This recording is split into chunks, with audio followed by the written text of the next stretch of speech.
நாமத்தினாலே உங்களை வாழ்த்தி வரவேற்கிறேன். ஒவ்வொரு நாளும் இந்த வீடியோ மூலிமா உங்களை காண்பதில் மிகுந்த மகிழ்ச்சி, மிகுந்த சந்தோஷம். நன்றாக இருப்பீங்க நம்புகிறேன், விசுவாசிக்கிறேன். இயேசு கிறிஸ்து நாமத்தினாலே உங்களையும் குடும்பங்களையும் ஆசீர்வதிக்கிறேன். இந்த நாளிலே ஒரு வேத வசனத்தை காண்பிக்கிறேன்.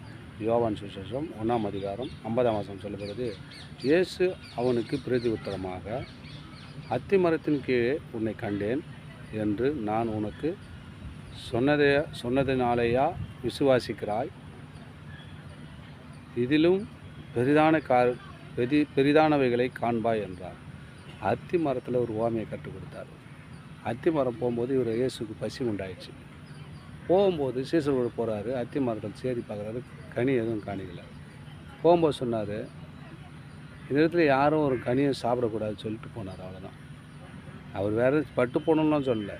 அவர் சொன்னார், இந்த அத்தி மரத்தை பார்த்து, இனி இதனிடத்தில் ஒருவனும் ஒரு கனியும் புசிக்கலாகாது, புசிக்க மாட்டான்னு சொல்லிட்டு போயிட்டார். திரும்பி வர பார்த்தா மேலேருந்து கீழே பட்டு போச்சு. பட்டு காஞ்சி போய் திரும்பி வரத்துக்குள்ள. அப்போ பாருங்கள், அந்த ஓமையை கண்டு அவன் விசுவாசிக்கிறாங்க. இதனால் விசுவாசம் கேட்டால் இன்னும் பெரிதான காரியம் எண்ணத்தில் இருக்குதுப்பா.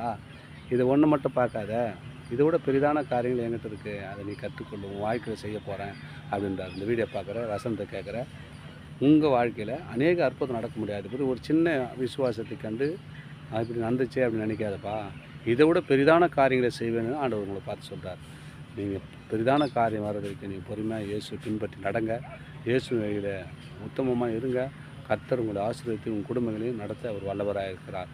தொடர்ந்து வீடியோ பாருங்கள், சப்ஸ்கிரைப் பண்ணி பாருங்கள். நான் போடுற வீடியோலாம் அது உங்களுக்கு பிரயோஜனமும் தேவனுடைய நாமத்தை மகிமைப்படுத்த ஏதுவாக இருக்கும். ஆமேன். God bless you.